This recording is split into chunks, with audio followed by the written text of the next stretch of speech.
अस्सलाम वालेकुम, नमस्कार, सत श्री अकाल एंड गुड इवनिंग। मैं हूँ आरज़ू काज़मी और आप हमेशा की तरह से देख रहे हैं पॉइंट ऑफ व्यू। हमारे साथ हैं जी major general Ashwini Siwach sir. बहुत शुक्रिया सर कि आज आप आए। Thank you so much. Thank you आरजू।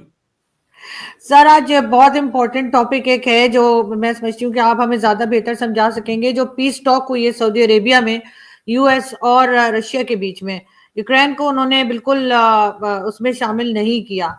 क्या कहेंगे आप कि इससे कुछ रिजल्ट निकलेगा? और ये भी कहा जा रहा है कि अब डोनाल्ड ट्रंप जो है वो इस वॉर को रुकवाने में बहुत इंटरेस्टेड है। हाँ बिल्कुल, देखो आरजू, इसमें कोई शक नहीं कि अमेरिका चाहता है कि लड़ाई बंद हो, क्योंकि डोनाल्ड ट्रंप ने जो नारा लिया था बेसिकली, जब वो कैंपेन कर रहे थे कि जैसे ही वो प्रेसिडेंट बनते हैं तो 24 घंटे में ये लड़ाई रुका देंगे। उनका मकसद ही है भाई ये लड़ाई किस तरीके से बंद हो, और ये लड़ाई 3 साल से चल रही है, इतना आसानी नहीं है इसको बंद होना, इसके अंदर कॉम्प्लेक्सिटीज बहुत है। तो ये सच्चाई है कि अब क्योंकि डोनाल्ड ट्रंप जो अमेरिका के राष्ट्रपति हैं, वो समझते हैं कि जो उनके असली एनिमी है अमेरिका का, वो चीन है। और जो चीन है वो एक प्रकार इंडो पैसिफिक में ताइवान या ईस्ट चाइना सी में एक प्रकार से वो एक्सपेंड कर रहा है।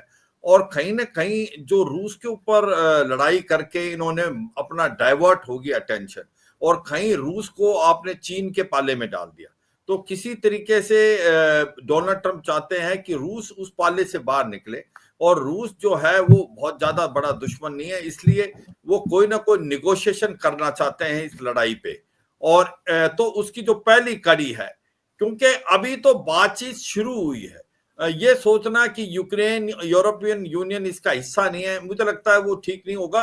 क्योंकि अभी तो जो प्रिलिमिनरी बातचीत हुई है, क्योंकि ये लड़ाई रुकानी है, तो इसके अंदर क्या एक प्रकार गाइडिंग प्रिंसिपल होंगे, उनको डिस्कस किया है। जैसे 3-4 चीजें एक प्रकार से आई कि एक तो ये था कि जो अमेरिका और रूस की जो डिप्लोमेट्स हैं जो कि एक वापस आ गए थे, वो वापस आने चाहिए। और एक हाई लेवल की जो कमेटी दोनों तरफ से जो नियुक्त की जाए, और वो आपस में फिर बातचीत स्टार्ट करे।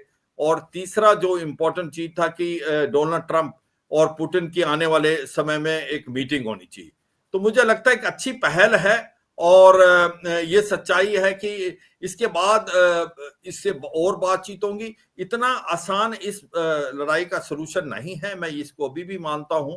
और जिस प्रकार से जेलेंस्की को लग रहा है कि यूक्रेन को पीछे छोड़ दिया, क्योंकि जेलेंस्की को रियाद पे भी जाना था, वो वहां नहीं गए, उन्होंने पोस्टपोन कर दिया। वो नहीं चाहते कि इस बातचीत को लीगलाइज किया जाए। मगर ये सच्चाई है कि इसके अलावा कोई और चारा नहीं है आरजू। लेकिन सर जैसे आपने कहा कि ये बहुत आसान नहीं होगा, लेकिन इससे पहले ये भी कहा गया कि जो बाइडेन जो है वो जो है फंड कर रहे थे और वो मुसलसल इनको सपोर्ट कर रहे थे इस जंग को। लेकिन डोनाल्ड ट्रंप जो है वो चाहते हैं कि जंग रुक जाए। डोनाल्ड ट्रंप ने ना सिर्फ ये बल्कि हमास और इसराइल के बारे में भी यही कहा है। आपको लग रहा है कि ये मुश्किल काम तो है, लेकिन क्या डोनाल्ड ट्रंप इसके ऊपर फोकस रख पाएंगे? हाँ, मेरे को लगता है आप जो रख पाएंगे, और वो कोशिश कर रहे हैं। देखो, ये सच्चाई है, जो ये रशिया यूक्रेन की लड़ाई हुई है, तो कहीं ना कहीं ये समझना पड़ेगा कि ये इसमें कोई शक नहीं कि रूस ने ये हमला किया यूक्रेन पे।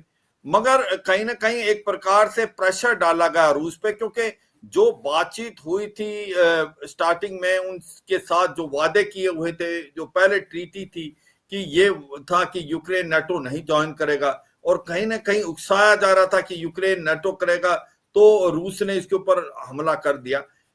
वैसे ये लड़ाई होनी नहीं चाहिए थी, जैसे डोनाल्ड ट्रंप कह रहे हैं, लड़ाई नहीं, ये इससे लड़ाई से बचा जा सकता था अगर उस समय कोई बातचीत होती यूरोप की और नाटो कंट्रीज की और रूस की। मुझे लगता है एक कम्युनिकेशन गैप आया, और फिर कहीं ना कहीं डोनाल्ड ट्रंप तो उस समय थे नहीं, जो बाइडेन थे वो एक एग्रेसिव जो नीति अपना रहे थे।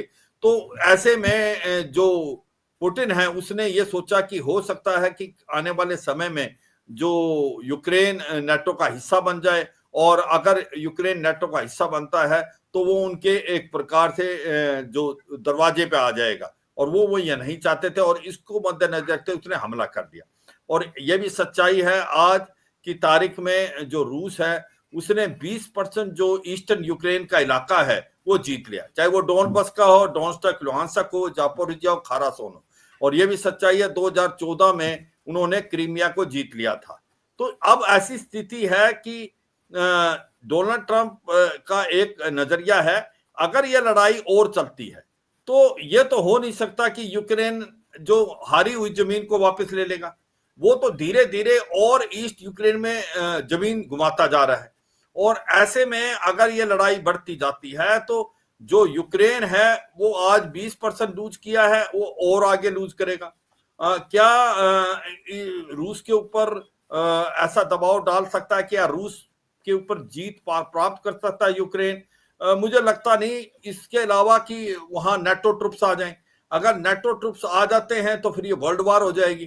तो ऐसे में अगर अभी प्रेजेंट स्थिति को देखा जाए कि जेलेंस्की को हथियार मिलते रहे, ये लड़ाई रहे, और अच्छे से अच्छे हथियार चाहे यूरोप के, अमेरिका के, क्या वो ये जो जमीन गुमी हुई है 20% इसको वापस ले लेगा? वो मुझे लगता नहीं। तो फिर ये एक वार जो है फ्यूटिलिटी की तरफ है। ये लड़ाई एक प्रकार से दोनों तरफ से नुकसान कर रही है। तो अमेरिका नहीं चाहता ये लड़ाई लंबी खिंचे, और उसका मकसद यही है। अमेरिका को रूस जो है वो नंबर 1 एनिमी नहीं लगता।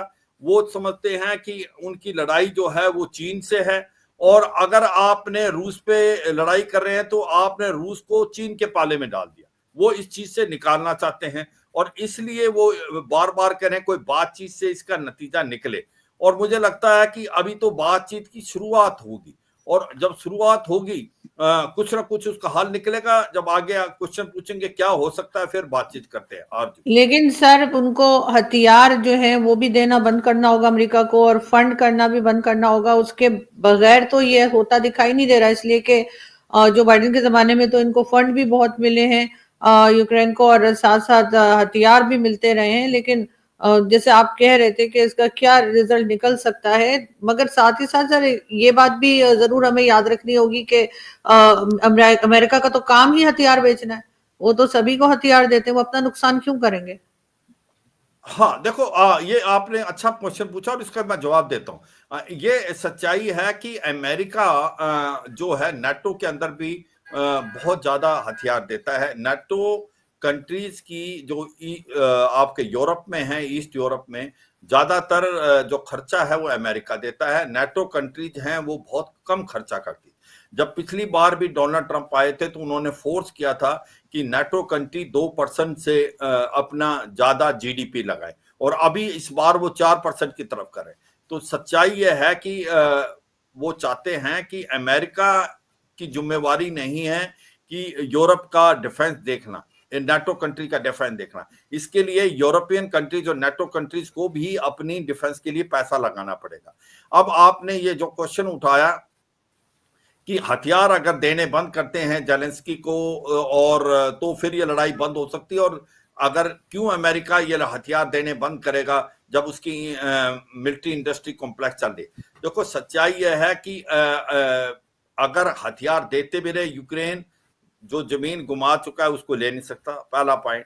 दूसरा पॉइंट ये है कि यूक्रेन के पास इतना पैसा नहीं है ये वापस दे पाएगा। जो रेयर अर्थ मेटल की बात कर रहे थे डोनाल्ड ट्रंप की, वो वापस देना पड़ेगा यूक्रेन को, उसके बदले के हथियार। उसके लिए जेलेंस्की माने नहीं। अब आपका क्वेश्चन है कि क्या अमेरिका अपना नुकसान करना चाहेगा? बिल्कुल नहीं।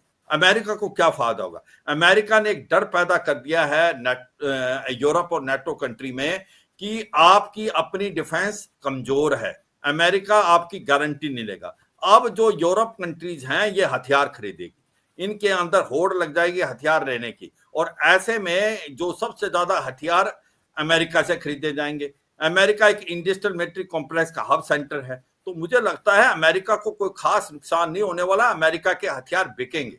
और यही नहीं, जो अभी फिनलैंड स्वीडन भी ज्वाइन करके नेटो, तो ये अगर जो ईस्ट यूरोपियन स्टेट होती थी पहले, और बाकी नेटो कंट्री चाहे फ्रांस है, जर्मनी है और यूके है, ये अभी अपना खर्चा बढ़ाएंगे। अब नेटो कंट्री कह रहे हैं कि हम अपने डिफेंस के लिए जिम्मेवारी खुद होंगे। तो वो जब ही होंगे जब वो हथियार खरीदेंगे, अपनी डिफेंसेस को मजबूत करेंगे। मुझे लगता है कि अगर वो पैसा खर्च करेंगे 2% से 4% जीडीपी में, तो अमेरिका के हथियार तो वैसे भी बिकेंगे। आरजू। लेकिन सर साथ ही एक एक चीज और भी मैं आपसे डिस्कस करना चाहूंगी। बिलावल भुट्टो जरदारी ने जो इंटरव्यू दिया है इंटरनेशनल मीडिया को, टीडब्ल्यू को, उसमें उनका कहना यह है कि अमेरिका कोई रोल प्ले कर सकता है भारत और पाकिस्तान के बीच में ट्रेड दोबारा ओपन करने के लिए। आपको लगता है अमेरिका दखल देगा? क्योंकि कई बार तो कहा जा चुका है कि ये दोनों कंट्रीज का आपस का मामला है। हाँ बिल्कुल, देखो इससे पहले मैं एक बार आरजू ये कंप्लीट कर लेता हूं कि क्या जी जी। ये लड़ाई जो होगी तो इसका सोल्यूशन क्या निकल सकता है और क्या। देखो जो रूस है वो बार बार ये कह रहा है कि आज तक अभी जो बातचीत हुई है, रूस ऐसा लगता नहीं कि कोई कॉम्प्रोमाइज करेगा। रूस की जो रेड लाइन है कि जो जमीन उन्होंने ले ली है 20%, वो वापस नहीं देंगे। और दूसरी बात यह है कि एक प्रकार से कोई रिटर्न एश्योरेंस दिया जाए कि यूक्रेन जो है वो नेटो में दाखिल नहीं होगा। तो ये दो बड़ी इंपॉर्टेंट जो अभी भी जो रूस है वो उन पे अड़ा हुआ है।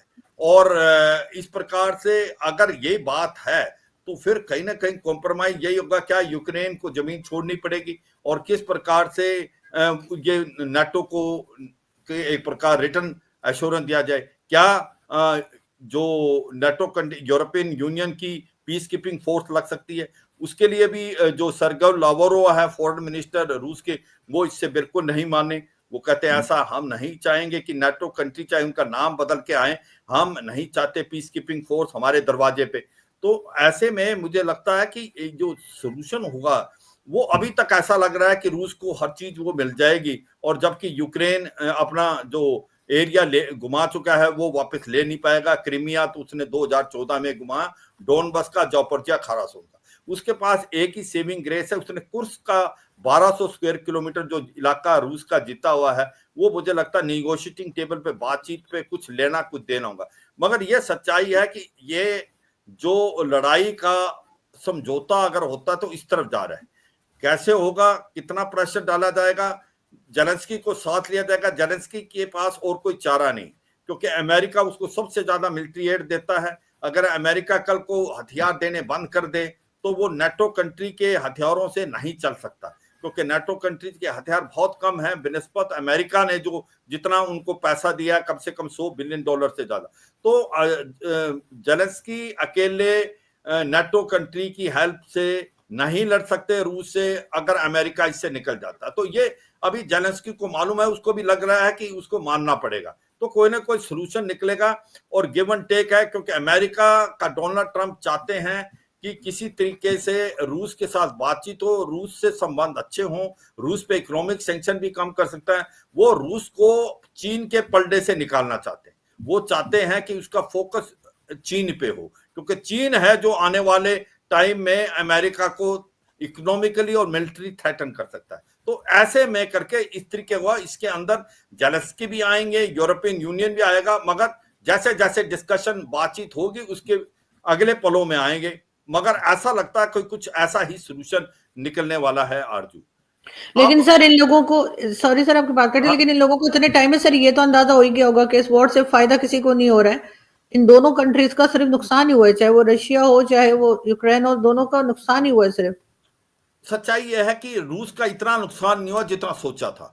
कि रूस का यह सोचा था कि हो सकता है इसकी इकोनॉमी डिगमगा जाएगी, अकेला देश तीन साल तक लड़ नहीं पाएगा और रूस किसी तरीके से चीन के पलड़े में चला जाएगा। हाँ, किसी हद तक वो रूस के पलड़े में तो गया, मगर उसकी इकोनॉमी डिगमगाई नहीं। आज रूबल जो है वो डॉलर के मुकाबले स्ट्रांग हुआ है और उसकी जो इकोनॉमी वो काफी अच्छा कर रही है। उसकी जो मिलिट्री इंडस्ट्री कॉम्प्लेक्स 3 शिफ्ट कर रही है, उसके हथियार भी बन रहे हैं, हथियार भी बिक रहे हैं। उसका ऑयल जो था, जो कि यूरोपियन यूनियन को देता था 40% ऑयल और 33% गैस, उसकी भी मार्केट बन गई, चीन और भारत उससे खरीद रहे हैं। तो रूस को कोई खास इकोनॉमिकली बर्डन नहीं हुआ, जो सबने सोचा था शायद होगा। तो ऐसे में अगर ये लड़ाई चलती है तो रूस तो लड़ लेगा। क्या यूक्रेन लड़ाई लड़ पाएगा अगर अमेरिका उसको हथियार नहीं देता नेटो के साथ? अगर अमेरिका हथियार भी देता है, क्या वो लड़ाई में से दोबारा वो जमीन जो गुआई है वो वापस ले पाएगा? इसके चांसेस बहुत कम है। मुझे लगता है कि एक बहुत ही एडवाइजेबल स्टेप है। और ये अगर आप जिसकी तरफ इशारा करे थे आरजू, कि ये समझदारी है कि ये लड़ाई रुकनी चाहिए, क्योंकि इस लड़ाई में किसी का कोई फायदा नहीं। इस लड़ाई के बाद पूरे वर्ल्ड की इकोनॉमी डगमगा गई है। फूड, फ्यूल, फर्टिलाइजर सारे वर्ल्ड के अंदर कॉस्टली हुए हैं। डेवलपिंग कंट्री को इसको सबसे बड़ी मार पड़ी है, और जो एक ग्लोबल साउथ है उसको भी हिट किया है। तो ये सच्चाई है, जैसे भी हो ये लड़ाई जल्दी से जल्दी रुकनी चाहिए। बिल्कुल ऐसा ही है। और सर बिलावल की भुट्टो की आप बात कर रहे थे। हाँ, हाँ, देखो मुझे लगता नहीं कि अमेरिका का कोई रोल है भारत और पाकिस्तान की बातचीत में। पिछली बार भी जब डोनाल्ड ट्रंप आए थे, उन्होंने एक दो बार ये स्टेटमेंट दी थी, फिर उससे क्लेरिफाई किया गया। उन्होंने कहा कि हमें अगर पूछा जाता तो हम करेंगे, मगर ये सच्चाई है कि भारत और पाकिस्तान के बीच में शिमला एग्रीमेंट के बाद ये बिल्कुल क्लियर हो गया था 1972 में, जो भी आपस में कोई बातचीत है वो बायलैटरली रिजोल्व होगी। थर्ड पार्टी मीडिएशन का इसमें कोई रोल नहीं, और इंडिया स्टैंड बाय दैट कि अगर किसी कोई सोल्यूशन निकलना है तो वो बातचीत से भारत और पाकिस्तान में होगा। इसका थर्ड पार्टी मीडिएशन भारत इसको नहीं मानता, और भारत शिमला एग्रीमेंट के बारे में बोलता है जिसमें डिसाइड हुआ था कि हर चीज का जो समाधान बायलैटरली निकलेगा। अर्जुन, बिल्कुल ऐसे ही, लेकिन सर साथ ही साथ हमारे साग डार साहब जो कि वाइस प्राइम मिनिस्टर भी हैं, उनका ये कहना है कि जो भारत है वो पीओके जो आप लोग कहते हैं आजाद कश्मीर, उसको कब्जा करना चाह रहा है, और साथ ही साथ आपके कश्मीर के ऊपर भी स्टेटमेंट दे रहे हैं कि एकदम से सर दोबारा से कश्मीर कश्मीर आपके ख्याल से पाकिस्तान ने क्यों शुरू किया? देखो कश्मीर कश्मीर इसलिए किया, और तो कुछ है नहीं, डाइवर्ट हाँ। करने की अटेंशन। क्योंकि हो क्या गया है आरजू, पाकिस्तान की जो प्रेजेंट गवर्नमेंट है शहबाज शरीफ की, वो फेल तो होगी, इसमें कोई नहीं। पॉलिटिकल इंस्टेबिलिटी, इकोनॉमिक क्राइसिस है, आतंकवाद बढ़ रहा है, तो ये एक डाइवर्ट कर रहे हैं अटेंशन। क्योंकि इमरान खान को इन्होंने जेल में डाल रखा है, सबसे पॉपुलर लीडर है। अब फैजुल रहमान ने असेंबली में क्या बोला है कि भाई जो बलूचिस्तान की कुछ 7 में से 5 प्रोविंस वो अलग होने के लिए तैयार बैठी हैं, और ऐसा समय दूर नहीं जब वो अलग हो जाएंगी। तो ऐसी हालात हैं, तो ऐसे में इनकी जो पॉलिटिकल स्टेबिलिटी, इमरान खान भी, पीटीआई बार बार इनको वार्न कर लिया है कि अब की बार वो सड़कों पे आएंगे, वापस नहीं जाएंगे। बलूचिस्तान में आप देखें, बलूचिस्तान लिबरेशन आर्मी कितनी सक्रिय है, जो फैजुल रहमान ने बताया उसको आप समझ सकते हैं। तहरीक तालिबान पाकिस्तान जो खैबर पख्तूनख्वा में, अफगानिस्तान के साथ भी अच्छे रिलेशन नहीं है, स्पेशली जब से एयर स्ट्राइक की थी पाकिस्तान ने अफगानिस्तान में, वहां कुछ पोस्टें भी अभी तक अफगानिस्तान कैप्चर किया हुआ है, और आप देखें हर तरफ से पाकिस्तान घिरा हुआ है। तो ऐसे में डाइवर्ट अटेंशन करने के लिए जो है कश्मीर इशू, ये बार बार जो गवर्नमेंट है पाकिस्तान की ये कोशिश करती है कि माइंड लोगों का जो एक प्रकार से ध्यान बटे। मगर अब सच्चाई ये है कि जो पीओजे के और गिलगित पाकिस्तान है, वहां के लोगों को असलियत पता लगी है। वो कहते हैं कि आप हमारा नाम तो लेते रहो, तो पर आप हमें आप सेकंड क्लास सिटीजन मानते हो। वो कहते हैं कि सोशल मीडिया का जमाना है, भारत की तरफ जो जम्मू कश्मीर है वो 75 साल आगे निकल गया। वहां सड़कों का जाल बिछा, IIM college, medical college, engineering college बन गए, रिकॉर्ड टाइम का टूरिज्म हुआ है, ग्रास रूट लेवल पे डेमोक्रेसी है, district development council election, panchayat, Lok Sabha और अभी असेंबली इलेक्शन हो गए। वहां पर अब जो है अमन और शांति का दौर है, लोग खुश हैं, वहां पर एम्प्लॉयमेंट बहुत ज्यादा चल रही है। सऊदी अरेबिया, यूएई, G20 में वो कहते हैं हम $400 मिलियन इन्वेस्ट करना चाहते हैं, कोई पागल तो है नहीं करेगा। तो ऐसे में वो ये कह रहे हैं कि इसके बेनिस्बत जो पीओजे के है वो 75 साल पीछे रह गया। वहां पर खाने को दाने नहीं, पीने को पानी नहीं। वहां जो असली जो नदी है, जो कृष्ण गंगा भारत में बोलते हैं, नीलम नदी पाकिस्तान, उसका मुंह मोड़ के पाकिस्तान ने जो पंजाब की तरफ कर दिया। मंगला डैम में जो बिजली पैदा ₹1 पर यूनिट होती है, पहले वो पंजाब जाती है, फिर आती है पीओजे के में, उसका कम से कम 30-40 रुपए पर यूनिट है। तो ऐसे में लोग वहां के खुद ही परेशान हैं, और वो कहते हैं हम भारत में मिलना चाहते हैं। तो अब आवाज वहां से आ रही है। अब ये आगे क्या होगा वो तो समय बताएगा, क्योंकि मुजफ्फराबाद, मीरपुर, कोटली, झांगड़, ददनियाल, बाग, पाकिस्तान वाला पहुंच, वहां चक्का जाम और शटर डाउन है, और वो कहते हैं कि भाई हम भारत में मिलना चाहते हैं। तो अब इसका क्या होगा वो समय बताएगा, मगर सच्चाई यह है पाकिस्तान कश्मीर का राग अपनी अटेंशन डाइवर्ट करने के लिए कर रही है गवर्नमेंट चारों तरफ से फेल हो गई है, ना वो जो प्राइस कंट्रोल कर पा रही है, इन्फ्लेशन डबल फिगर में है और उनकी इकोनॉमी बिल्कुल डिगमगा रखी है, पॉलिटिकल इंस्टेबिलिटी है। बलूचिस्तान में 5 जो डिस्ट्रिक्ट हैं वो उनकी हालात बहुत ज्यादा खराब है। खैबर पख्तूनख्वा में जो टीटीपी बहुत ज्यादा एक प्रकार से सक्रिय है। ऐसे में मुझे लगता है और कोई टैक्टिक्स नहीं है, ये गवर्नमेंट जो है सेंट्रल शहबाज शरीफ की, वो माइंड डाइवर्ट करने के लिए एक प्रकार अवाम का ध्यान बांटने के लिए कर रही है। इसके अलावा ये एक जुमला है, इसके अलावा और कुछ नहीं। आरजू बिल्कुल ऐसा ही है सर, लेकिन आजकल की जो पब्लिक है वो काफी इंटेलिजेंट हो गई। मुझे नहीं लगता कि उस तरीके से अटेंशन अब डाइवर्ट हो पाए। बहुत शुक्रिया कि आपने आज ज्वाइन किया sir. Thank you so much. Thank you Arzoo, thank you very much. Thank you.